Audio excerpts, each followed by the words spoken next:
Hallo und herzlich willkommen zu einer neuen Folge How to Build. In diesem Video schauen wir uns den paneuropäischen Zerstörer Smaller mal genauer an, gehen über die Kapitänsskillung sowie die Modulauswahl drüber und wie immer wird es den einen oder anderen Tipp bzw. Trick zum Schiff selber geben.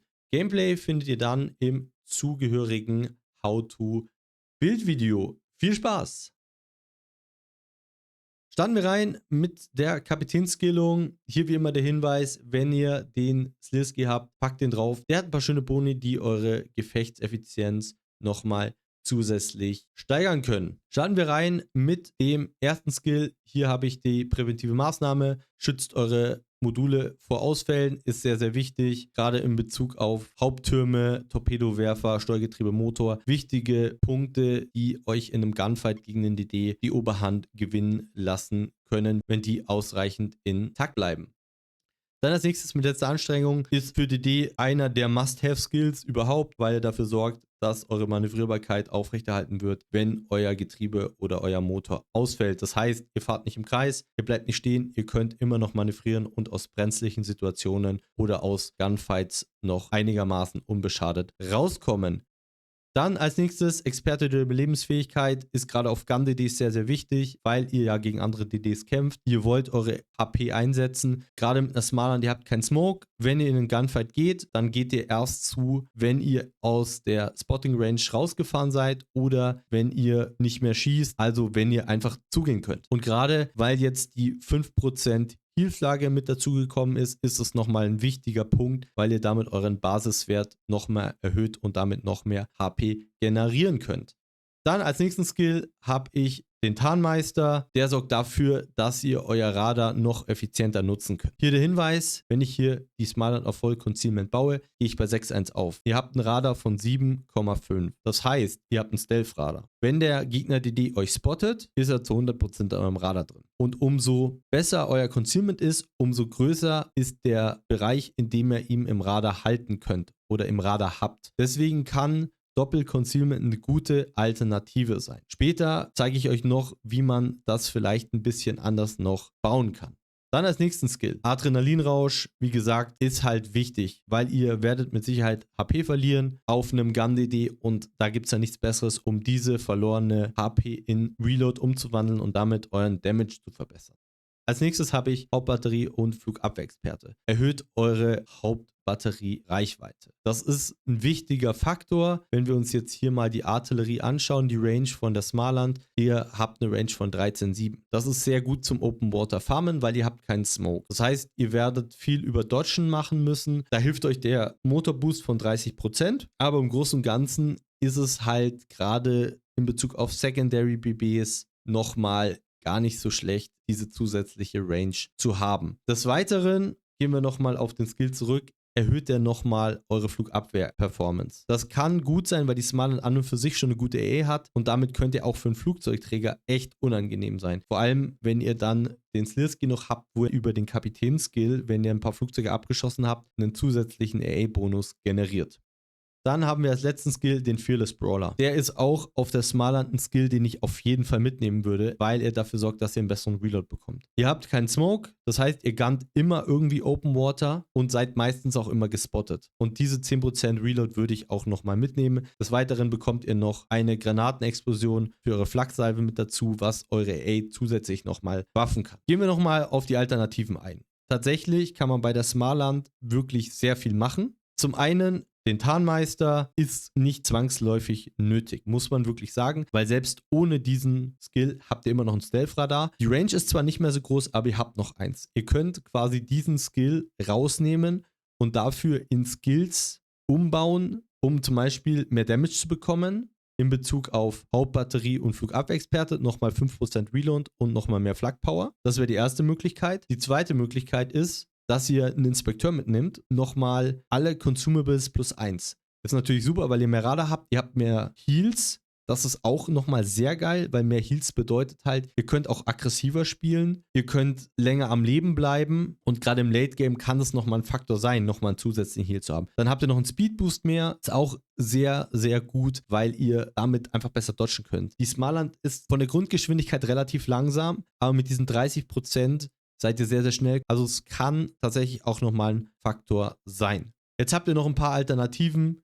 Hier könnte man zum Beispiel sagen, Spezialist für Verbrauchsmaterialien noch als Einser-Skill, wenn ihr noch einen Punkt übrig habt. Solltet ihr noch sagen, ich baue das alles ein bisschen anders und ich habe noch 2 Punkte übrig, könnt ihr den Sprengmeister zum Beispiel mitnehmen. Das sorgt dafür, dass eure Brandwahrscheinlichkeit nochmal erhöht wird. Die ist auf der Smartland sogar schon relativ gut, deswegen kann das nochmal eine Variante sein. Oder ihr schaut nochmal, dass ihr eure Verbrauchsmaterialverbesserung geht und eure Wirkdauer nochmal erhöht. Kann für einen Speedboost und kann fürs Radar nochmal gut sein, weil damit habt ihr halt nochmal eine längere Zeit, um möglicherweise eine Shimakase oder irgendeinen anderen DD in eurem Radar zu killen. Als letztes noch RPF, kann auch nochmal ein Vorteil sein, spielt man meistens im CW, um zu gucken, wo die Gegner sind oder auch, um möglicherweise auch DDs besser jagen zu können. Kann ein Faktor sein, aber ihr müsst überlegen, ist ein 4er-Skill relativ teuer. Ihr braucht ihn nicht unbedingt, weil ihr einen Stealth-Radar habt. Das heißt, immer wenn ihr gespottet seid, habt ihr den DD drin und ihr seid nicht darauf angewiesen, tatsächlich zu wissen, wo der DD ist. Es erleichtert euch, einem DD hinterherzufahren. Das ist auf jeden Fall klar. Es erleichtert euch auch zu prognostizieren, von wo könnten Torps kommen.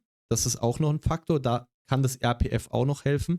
Also, wenn ihr euch da sicher fühlt, es ist auf jeden Fall eine Alternative, aber ihr werdet selbstverständlich irgendwas dafür eintauschen müssen. Das muss euch immer bewusst sein. Gut, dann springen wir zu den Modulen. Starten wir rein mit dem ersten Slot. Hier habe ich Hauptbatterie Bewaffnungsmodifikation 1. Schützt eure Module, super wichtig, ist auf jeden Fall sinnvoll der Skill. Ist, glaube ich, auch der beste DD-Skill. Den hast du eigentlich immer drin und da machst du nichts falsch. Dann kommen wir als nächstes in Slot 2, hier habe ich das Radarmodul drin, um einfach nochmal zusätzlich Radarzeit zu generieren, nochmal 20 Sekunden mehr, um vielleicht dann nochmal den entscheidenden Kill auf dem DD leisten zu können. Wenn ihr eher fürs Farmen was braucht oder ich will mobiler sein, dann nehmt den Motorboost mit. Sind beides Kohlemodule, das muss euch auch bewusst sein, ist aber eine sehr gute Alternative zum Radarmodul. Da kann man sich vielleicht überlegen, wenn ich jetzt zum Beispiel 4 Radars habe, dann nehme ich vielleicht den Speedboost mit. Wenn ich nur 3 Radars habe, nehme ich eher die Überwachungszeit mit. Das ist was ihr für euch dann rausfinden müsst, was besser passt. Dann, wenn ihr keine Kohle ausgeben wollt, nehmt das Schutzsystem für Manövrierbarkeit mit. Ist ein absoluter No-Brainer, kann ich euch auf jeden Fall empfehlen. Dann im dritten Slot habe ich Zielsystem drin. Auf einem Gun-DD wollt ihr immer die Guns buffen. Ihr wollt die DDs besser treffen können und deswegen Zielsystem.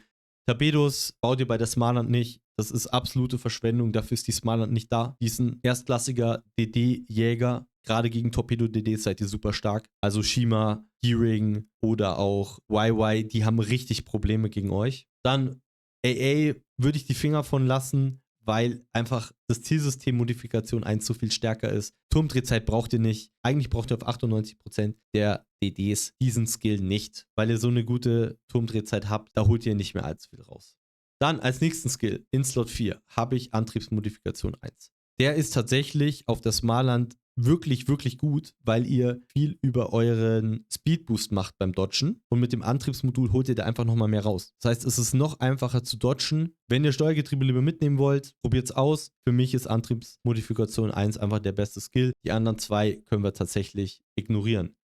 Dann als nächsten Skill habe ich Tarnsystem Modifikation 1 drin. Ist ein solider Skill auf der Smartland. Hier aber nochmal der Hinweis, ihr braucht ihn tatsächlich nicht unbedingt. Also es kommt darauf an, wie ihr euren Kapitäns geskillt habt, weil ihr habt, auch wenn ihr kein Doppel-Concealment baut, immer noch ein Stealth-Radar. Ihr kommt ungefähr bei 7,4 raus, ohne komplettes Concealment. Das heißt, ihr könnt immer noch Schiffe radern. Deswegen ist es nicht ein Must-Have-Skill, aber es erleichtert euch halt einfach den Gunfight gegen gewisse Schiffe. Man muss auch sagen, es gibt Schiffe, die euch auch gefährlich werden können, eine Massot zum Beispiel. Und da ist es tatsächlich von Vorteil, wenn man halt ein besseres Concealment hat wie eine Massot, weil dann kann man sich rechtzeitig gegen ihn winkeln, beziehungsweise auch gegen eine Kleber. Ja, da habt ihr halt Vorteile. Wenn ihr die outspottet, könnt ihr noch wegfahren, könnt eine bessere Position einnehmen. Deswegen, wenn ihr euch super sicher seid, probiert es mal aus ohne Doppelconcealment. Es wird eine Erfahrung sein, mit Sicherheit. Da könnt ihr dann als Alternative zum Beispiel hier Wirkdauer der Verbrauchsmaterialien plus 10% mitnehmen. Dann habt ihr noch längeren Speedboost, noch mehr Radarzeit. Also auch das Steuergetriebe wäre da eine Möglichkeit, wenn ihr wirklich sagt, ich spiele Farmbuilds, Marland und mir ist alles egal. Das ist tatsächlich dann schon sehr, ich würde sagen, extravagant. Aber ich möchte es euch nicht ausreden. Ich möchte euch auch immer sagen, probiert da mal was aus, was vielleicht der Durchschnittsspieler nicht spielt, was aber immer noch sinnvoll ist. Ich werde auch hier keine unsinnigen Skillungen geben. Immer so ein bisschen mit gesunden Menschenverstand. Aber wenn ihr tatsächlich es mal ausprobieren wollt, ohne Doppel-Concealment oder nur einfach Concealment über den Kapitän, könnt ihr das auch gerne mal machen. Dann im letzten Slot gibt es tatsächlich bei der Smaller nur eine Möglichkeit und das ist immer den Reload-Buffen bei Gun-DDs. Das ist echt das Wichtigste. Torpedos könnt ihr vergessen, Range habt ihr schon über den Kapitän mit dabei. Vor allem kriegt ihr über die Kapitänskillung 20%, hier kriegt ihr nur 16%. Das ist nochmal ein Faktor. Und dann den letzten Skill könnt ihr eigentlich auch vergessen, weil ihr habt keine Secondaries. Dieser Skill ist für DDs eigentlich 100% useless. Deswegen schaut, dass ihr einen Reload baut und dann seid ihr sehr gut aufgehoben. Gehen wir zu den Verbrauchsmaterialien. Hier haben wir das Überwachungsradar 7,5, habe ich euch schon erklärt. Also schaut da wirklich, welches Concealment wollt ihr bauen und ihr werdet immer ein Stealth-Radar haben, aber die Distanz zwischen Spotting und Radar-Range wird halt immer kleiner.